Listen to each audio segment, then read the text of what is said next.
O RFI convida a conversa hoje com Eduardo Moreira. Ele é ex-banqueiro, ele vem tendo uma participação importante no cenário político brasileiro. Ele é criador do movimento do Somos 70%, que vem crescendo.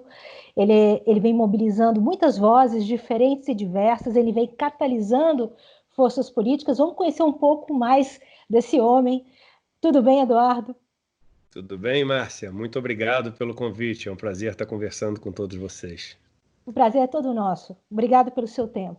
Eu quero começar conversando com você sobre o que o correspondente do Le Monde no Brasil, ele escreveu ontem uma análise crítica muito interessante, que a pandemia produz o que o presidente brasileiro mais precisa, o caos. É o caos que permitiu a Bolsonaro de refazer a sua base, na análise do correspondente no Brasil, é esse caos, né? E a retomar, a reestruturar o seu governo, de remobilizar a sua base. Eu queria saber se você concorda com isso. Bem, eu não concordo inteiramente e acho que existe uma percepção, na minha opinião, equivocada das pessoas de imaginar que com uma base de pessoas que apoiam fortemente o governo que hoje, segundo a pesquisa ontem, que foi revelada pela Quest, né, que é uma empresa que faz pesquisas, onde somente 21% da população acham o governo ótimo e bom. Ou seja, se a gente imaginar que quem fala que o governo é regular é crítico ao governo, porque se você não tem nenhuma crítica ao governo, você acha que ele é bom ou ele é ótimo, né? Se você for pegar as pessoas que acham o governo regular, ruins e péssimos, a gente está falando de quase 80% da população. E se a gente imaginar que a base de sustentação do governo está só nas camadas mais pobres, como muita gente vem falando por causa do auxílio emergencial, então que ele mudou dos empresários para a camada mais pobre, etc. Eu lhe pergunto, você conhece no mundo algum governo que tenha conseguido se manter no poder com uma base de apoio de 20% da população mais pobre, sem ter apoio das forças que comandam o poder econômico do país? Não existe. Não existe isso. Então, o caos para Bolsonaro só funciona se Bolsonaro se mantiver com o apoio das famílias e dos grupos que detêm o poder econômico do Brasil. Algo que até hoje ele teve. Por isso as pessoas confundem muito. Você tem uma troca de apoio da classe média para a base da pirâmide brasileira econômica, mas esse grupo que tem o poder econômico, que tem o poder da mídia, etc., ele se sente satisfeito com Guedes no poder, porque Guedes é um representante deles sem intermediários. Guedes era dono de banco de investimento, era sócio de vários empreendimentos, onde essas pessoas eram sócias também. Essa elite econômica, eu queria saber, na sua opinião, Eduardo, o que ela mais lucra com o governo Bolsonaro, essa elite econômica que ainda, como você diz, sustenta essa base do poder? Eu acho que são duas coisas, né? Em primeiro lugar, ela não lucra só dinheiro. É um erro as pessoas imaginarem que a guerra que existe é uma guerra por dinheiro. Dinheiro é um meio, a guerra é uma guerra por poder. Então, em países tão desiguais como o Brasil, aqueles que concentram o capital, vamos lembrar que no Brasil 1% dos donos de terra tem quase 50% das terras. O 1% mais rico concentram quase 30% da renda anual. É o país que mais democrático, que mais concentra renda no mundo. Os 5 mais ricos do Brasil têm a mesma riqueza acumulada, estoque de riqueza, de metade, mais de 100 milhões de pessoas. Então, num país onde o capital é tão acumulado na mão de poucos, esse fosso que divide os que não têm capital e, por isso, tem uma dependência total, tendo que aceitar as regras que são impostas pelos que têm capital para poder continuar sobrevivendo e ter o seu emprego e ter alguma coisa para poder comprar comida, morar, esse fosso é o que tem que ser preservado.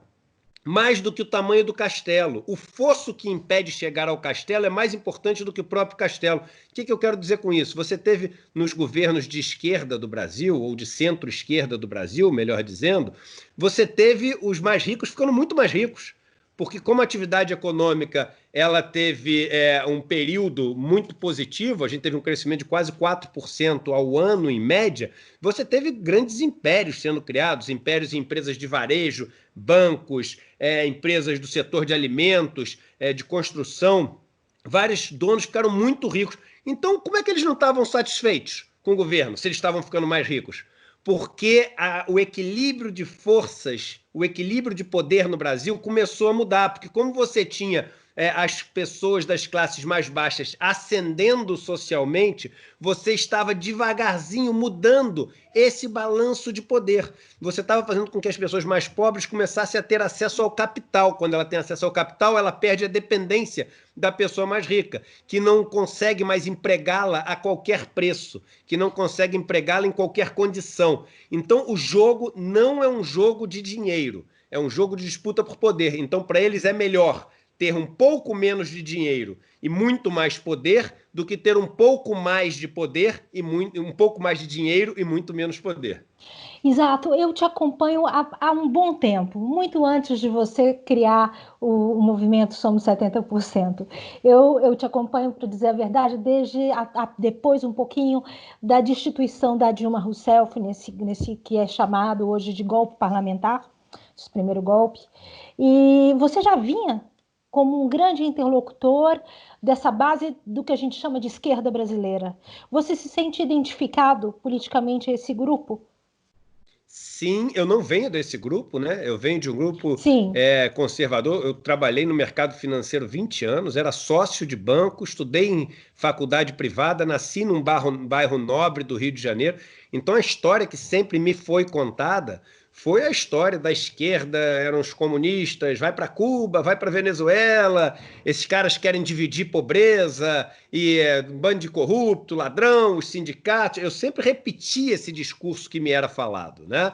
E a grande mudança que aconteceu na minha vida foi quando, dentro do mercado financeiro, eu comecei a conseguir me ver como um dos grandes patrocinadores da desigualdade, da pobreza que existia no Brasil. Como é que pode um setor que não produz nada, que o setor financeiro não produz nada, não é um setor produtivo, acumular tanta riqueza como acumula no Brasil, e os setores que produzem riqueza viverem um momento tão difícil, ruim e quebrando as empresas todas como vivem no Brasil? Quando eu comecei a entender esse ciclo, de onde vinha a riqueza, para onde a riqueza ia, eu resolvi estudar a desigualdade. E foi aí, nesse estudo sobre desigualdade, que eu tive a vontade de conhecer um dos grupos que eu criticava e que eu falava mal, que era o MST, o Movimento dos Trabalhadores Sem Terra.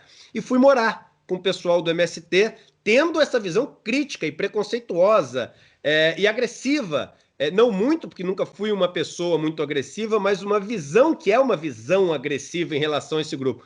E eu fiquei encantado com o que eu vi. Eu vi um grupo solidário, organizado, um grupo que produz uma quantidade de riqueza, e aquela riqueza que faz a dignidade acontecer, que é comida, comida de qualidade, que é fazer com que a natureza volte a brotar, as nascentes d'água, e tudo dando espaço para pessoas que antes eram miseráveis. Enfim, eu voltei encantado e falei, como é que a gente pode não conhecer o MST? O mundo conhece melhor o MST do que nós brasileiros. São 2 milhões de pessoas que vivem organizadas nessa tentativa de encontrar dignidade humana numa conexão com a Terra, e eles são escondidos da gente.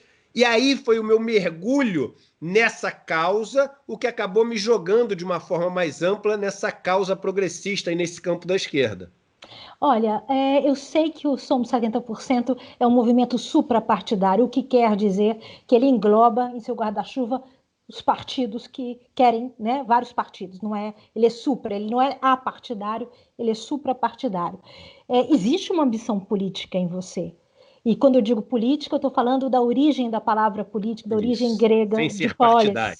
polis. Isso. Polis da cidade, do coletivo. Existe essa ambição, ela é visível.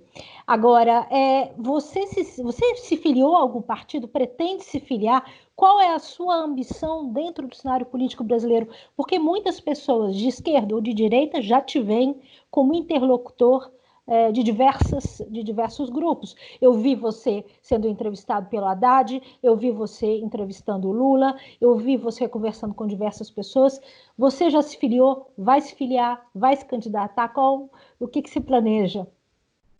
A sua pergunta é ótima, mas melhor ainda é essa possibilidade das pessoas ouvirem e poderem compreender o significado da palavra política, né? É isso mesmo, você tem uma preocupação com a cidade, com o ambiente, com a polis, com o eco, que é a casa, né? Então, realmente eu tenho essa preocupação de poder ajudar nessa gestão da casa. A palavra economia, oikos nomeia, gestão do lar, a gestão da casa. Mas eu não tenho hoje nenhuma intenção partidária, ou seja, de me candidatar a nenhum cargo. Eu recebi vários convites de vários partidos, de pessoas muito amigas, muito queridas, mas eu hoje me vejo o seguinte: a chance de uma pessoa que viveu desse outro lado da bolha, sendo dono de banco, trabalhando junto com essa elite econômica do Brasil e compreendendo e entendendo ela tão bem, poder viajar e morar nessas comunidades mais pobres, miseráveis, nas aldeias onde você está tendo um genocídio e as pessoas estão sendo exterminadas, nos acampamentos rurais, nos quilombos, nas comunidades que ficam na seca do Nordeste, e poder fazer essa ponte e ser voz para essas pessoas, eu acho que é uma oportunidade tão grande para mim ser voz para essas pessoas, que eu não queria interromper isso que para mim está no começo, é um aprendizado. Eu digo o seguinte, Márcia, no Brasil tem algumas pessoas que querem aprender sobre os pobres, mas ninguém quer aprender com os pobres. A gente não tem que impor o mundo que a gente deseja para eles. A gente deveria ouvir deles o mundo que eles desejam para si. Porque se nós temos direito de escolher o mundo que nós queremos para nós, por que eles não têm esse direito e por que não podem nos ensinar como chegar lá? Então eu quero dedicar a minha vida ao serviço dessas pessoas, sendo voz para elas e fazendo essas pontes que permitam elas saírem dessa condição indigna e desumana que boa parte delas tem no Brasil, podendo ser ouvidas e vistas também. No mundo inteiro se fala agora I see you, I hear you. E no Brasil? Quem que está vendo essas pessoas? Quem que está ouvindo essas pessoas? Esse instrumento que eu quero ser, e só um instrumento. A causa muito maior do que o Eduardo. O Eduardo não pode ter a importância que às vezes ele pode achar que tem ou que as pessoas querem dar, porque senão nada disso vale, né? E tudo isso é muito frágil. A causa tem que ser muito maior. Eu entendo, mas o poder, ele é importante para a concretização da causa, o poder político. E você não sente uma vontade de poder fazer mais? Mas esse poder que você está falando é o poder da caneta de um decreto. Mas hoje, por exemplo, ou de uma lei proposta, etc. Hoje, eu tenho um bom relacionamento com dezenas de deputados.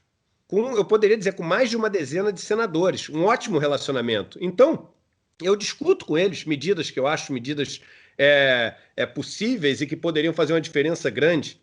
Eu não preciso me tornar um deputado, eu posso ajudar dezenas de deputados. Eu não preciso me tornar um senador, eu posso ajudar dezenas de senadores. E o poder, nós estamos conversando aqui, a gente está passando uma visão de Brasil, de elite, etc., que algumas pessoas... Isso é poder. Eu estava numa live no meu canal agora no YouTube, eu tinha simultaneamente 10 mil pessoas me assistindo. De uma hora para cá, 100 mil pessoas já assistiram o vídeo. Isso é poder de levar informação para as pessoas. Então, a forma como você vai utilizar esse poder para causar a transformação, ela pode ser tendo um cargo no executivo com uma caneta na mão, ou pode ser influenciando pessoas que têm um cargo no executivo e no legislativo e também agindo de outras maneiras, como, por exemplo, através da informação. Eu acredito que a informação liberta. E eu acho que hoje a melhor maneira que eu tenho para ajudar as pessoas a se libertar desse sistema no Brasil é através da informação. Você fez uma ruptura bem complicada com o seu passado. Você já falou sobre isso. Eu estou me lembrando agora do Macron com a crise dos coletes amarelos aqui. Os coletes amarelos foram uma revolução no ponto de vista até do diálogo político dentro da França.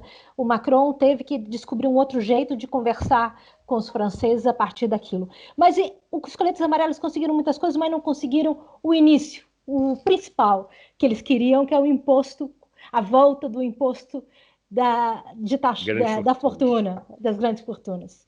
Por que é tão difícil taxar as grandes fortunas, seja em democracias consolidadas como na França, seja em democracias em construção ou como no Brasil? Porque não são democracias de fato, são falsas democracias. Quando você vê que no Brasil tem uma pesquisa pública, né, que às vezes eles fazem quando tem uma ideia que está sendo discutida na sociedade, como, por exemplo, a taxação de grandes fortunas. E nessa consulta pública, que está lá no site do Senado, você vai ver que mais de 99% das pessoas que votaram são a favor do imposto sobre grandes fortunas. E as pessoas que são contra são menos de 1%, acho que são até menos de 0,5%. Só que a pergunta é a seguinte: esse 0,5% que votou ali tem quanto por cento dos deputados? Esse 0,5% que votou ali tem quanto por cento dos senadores? Ora, eu dou um exemplo. No Brasil, 15% da população mora no campo. Desses 15% que moram no campo, 1% dos donos são donos de 50% das terras agriculturáveis no Brasil. Logo, a gente está falando de um número muito menor de 1% de pessoas que são donas dos grandes pedaços de terra do Brasil, dos grandes latifúndios. Eles não deveriam, num parlamento com 513 deputados, ter mais do que um deputado, se a gente fosse olhar a proporcionalidade. Eles têm 300 deputados. Eles têm 300. Isso é uma democracia representativa? Não é. Porque os pequenos trabalhadores, que são da ordem de dezenas de milhões, que trabalham ou no campo diretamente na atividade do agronegócio ou em atividades correlatas, eles não têm 10 representantes na Câmara dos Deputados. Então, quando você olha essa questão das grandes fortunas, você vai conseguir formar a possibilidade de ter uma massa crítica, uma opinião pública, um quase consenso para que algo como isso passe através da televisão, onde os donos dos canais de televisão são pessoas que seriam afetadas por isso, através das rádios, através dos jornais, através dos grandes empresários, que são os grandes formadores de opinião. Veja que no Brasil, uma das maiores empresas de varejo do Brasil, na eleição falou que se o Bolsonaro não fosse eleito, ele ia mandar embora não sei quantas mil pessoas. Como é que a gente pode chamar isso de uma verdadeira democracia? Isso não é uma verdadeira democracia. É uma situação onde vivemos de joelho sobre constante chantagem desse pequeno grupo que tem acesso ao pão que a gente precisa todo dia para comer. E só libera esse pão se a gente cumpre essas ordens. Isso é o que a gente chama de democracia no país. É uma plutocracia, talvez. Uma falsa democracia. É pior que uma plutocracia para mim. Isso é quase uma falsa monarquia, uma pseudo-monarquia, né? Porque a gente tem um grupo ali de uma família, e no nosso caso atualmente é exatamente isso, onde os filhos sem ter cargo nenhum mandam muito mais do que aqueles que têm cargo, e as pessoas próximas também sem cargo nenhum, simplesmente por serem amigas do rei, têm o poder de mandar e desmandar o quanto elas quiserem. Então é pior do que plutocracia, porque no Brasil, se você tiver muito dinheiro, mas não for amigo do rei, nem com seu dinheiro você consegue mandar. Tá certo. Você disse uma coisa muito interessante numa live que você fez no sábado. A gente está caminhando para o fim da entrevista. E eu queria te perguntar, você disse a força de um grupo é medida pela força do elo mais fraco desse grupo. Como a gente está falando de polis, de coletividade, de poder, de reconstrução dessa identidade coletiva que foi tão destruída no Brasil atualmente, né? As pessoas estão absolutamente mais polarizadas do que nunca, mesmo que esse país tenha nascido polarizado, né? Então, eu queria entender, no seu raciocínio, qual é o elo mais fraco no Brasil? Isso é interessante, né? Porque se eu te falasse o seguinte, Márcio, olha só, você vai escolher um país para morar. Você não nasceu, você está lá, vamos supor que exista um céu. Você está no céu esperando para ver qual o país que vão escolher para você nascer. E eles falam o seguinte, olha, a gente vai escolher uma pessoa, só uma de cada país, para você ter como exemplo do que é morar naquele país. Você escolhe conhecer a pessoa mais rica ou a mais pobre daquele país para poder escolher o país que você vai morar. É claro que você vai escolher a mais pobre. Você vai escolher o país vendo qual é a condição da pessoa mais pobre e não da pessoa mais rica. Então, isso é tão claro quando você imagina. É igual uma corrente. A corrente é tão forte quanto o seu elo mais fraco. Uma corrente que tem um elo de papel é uma corrente fraca, independente dos outros elos serem de titânio, né? Então, no Brasil, a gente tem 80% da população tendo uma renda média per capita de até um salário mínimo. Você tem um percentual grande da população, da ordem de 20%, 30%, que em algum momento passam fome. Então, assim, um país como esse é uma corrente que não levanta nada. é um país que é incapaz de fazer aflorar o seu potencial criativo, de criação. Somos seres humanos e o que temos de diferente é essa capacidade de criar. Isso está em todos os textos filosóficos, religiosos. Tanto que a palavra em grego para criar é poieia. Poieia vem poesia, poeta, poema. Nós no Brasil não temos poesia. O Cazuza falava, enquanto houver burguesia, não vai haver poesia, não tem criação. Não tem criação. A gente tem um menino entregando pizza, ganhando R$ 100 por semana para entregar, pedalando o dia inteiro, que poderia ser um cientista descobrindo a cura para essa doença, mas ele nunca vai ser, porque ele não pode criar, porque o nosso país não deixa, porque os elos mais frágeis da nossa corrente são muito frágeis. Então, esse país não consegue se sustentar, porque essa corrente dele não aguenta peso nenhum. Se você tivesse que se definir, Eduardo, você diria o quê? Centro-esquerda, esquerda? Você tem alguma definição? O que você diria de você? Hoje em dia, se eu pudesse ser qualquer coisa, né? Eu gostaria de ser um revolucionário, porque eu acho que eu gostaria de mudar o modelo completamente. Mas existem custos para você mudar esse modelo. E muitas vezes esses custos são enormes. A gente está falando de vidas de pessoas, de caos social e etc. Então, dado o que é possível, eu acredito na social-democracia, mas na verdadeira social-democracia que a gente viu ali na primeira metade, começando na primeira metade do século passado na Europa, onde você tinha os pequenos proprietários rurais, os trabalhadores todos juntos, os sindicatos muito fortes, num modelo que buscava 4 coisas: a universalização da saúde, da educação, o pleno emprego e a distribuição de renda. É nisso que eu acredito como algo possível. Agora, no utópico, eu imagino um mundo que é muito mais à esquerda. Então, social-democrata no possível e no utópico, algo que é muito mais à esquerda. Um Robespierre. Aí não sei. Eu não gosto dessas comparações, porque aí sempre surge um e fala: ah, mas o Robespierre fazia isso, então... Eu tô brincando. Eu quero terminar a entrevista contigo perguntando qual a tua esperança para o Brasil? Você lidera um movimento... A gente está vivendo uma crise política gigantesca. Não bastasse a pandemia, existe uma crise política. Tem aí a figura do advogado, do presidente da República, que está fragilizado, que pode... Tem toda uma conjunção política que pode encaminhar ou não para o impeachment, que você já disse que defende, um possível impeachment. Para onde, o que é possível fazer nesse momento? O que você espera? Para onde você está caminhando? Para onde esse movimento vai? Qual a sua esperança? Eu não tenho a menor dúvida que já começamos o fim do governo Bolsonaro. Já estamos no processo do fim do governo Bolsonaro. E algumas pessoas falam o seguinte: a dúvida não é se esse governo entrou no fim, é quando vai ser o fim. Essa não é a minha maior preocupação, essa não é a minha maior dúvida. A minha maior dúvida é como vai ser esse fim. Porque o como faz toda a diferença. Não basta cair Bolsonaro e continuarmos com essa política genocida econômica de Paulo Guedes, que quer acabar com o acesso da população aos serviços públicos no país onde a maior parte da população não tem a menor condição de acessar os serviços privados, seja eles quais forem.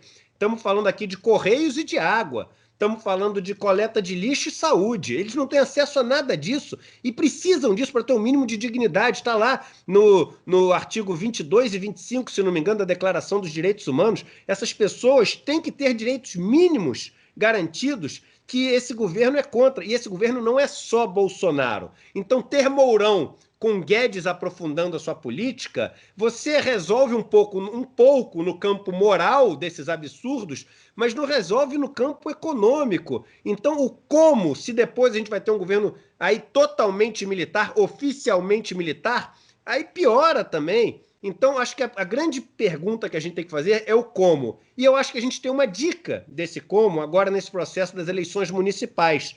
A gente vai ver nessas eleições municipais de Brasil como está a temperatura, quais as forças que vão ganhar mais poder, como você estava falando da questão do poder, nas grandes metrópoles, né? Quais as forças políticas que o termômetro vai apontar como sendo aquelas que estão com mais chance de comandar essa próxima etapa, esse próximo capítulo da nossa história aqui no Brasil. Então, acho que a gente está num momento assim muito importante e por isso essa importância de valorizarmos, antes de tudo, os grupos democráticos. Por isso, 70%, juntos, basta. O que eles têm de muito positivo? Olha, antes de qualquer coisa, vamos defender o ambiente democrático. Eu chamo de pseudo-democrático, mas pelo menos onde a gente possa discutir, onde a gente possa debater, sem ter medo de ter opinião, sem ter medo de ter uma reputação destruída, sem ter medo de ser difamado. Esse ambiente é o que a gente tem que proteger antes de tudo. E aí, dentro desse ambiente, vamos brigar para ver quem vai comandar esses próximos passos do Brasil. A minha luta vai ser pela esquerda, pela centro-esquerda, pelas forças progressistas. Mas aí é uma luta que não é fácil. Só rapidinho, a gente já está acabando. Eu estou dentro do Somos 70%, eu tenho visto as pessoas se conversando e se movimentando. Existem muitas brigas e fraturas internas ali, né? Tá não, difícil. 70% é uma constatação matemática, né? Ou seja, é 70%, por isso que eu digo, ele não é nenhum movimento. Então, se você faz parte dos 70%, você é crítico a esse governo. Agora, aqui dentro, pode brigar, e pode brigar tranquilo, porque aqui dentro pode, essa é a diferença, aqui dentro pode brigar.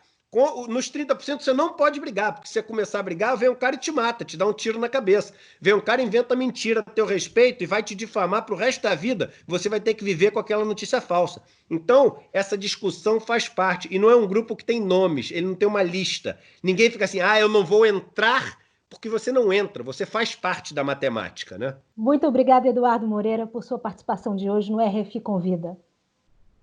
Au revoir, muito obrigado. Au revoir. Eu lembro um pouquinho da época da escola, quando eu aprendi francês, mas eu não me arrisco não, tá bom? Tá certo, Um beijo obrigado. com todo carinho para vocês.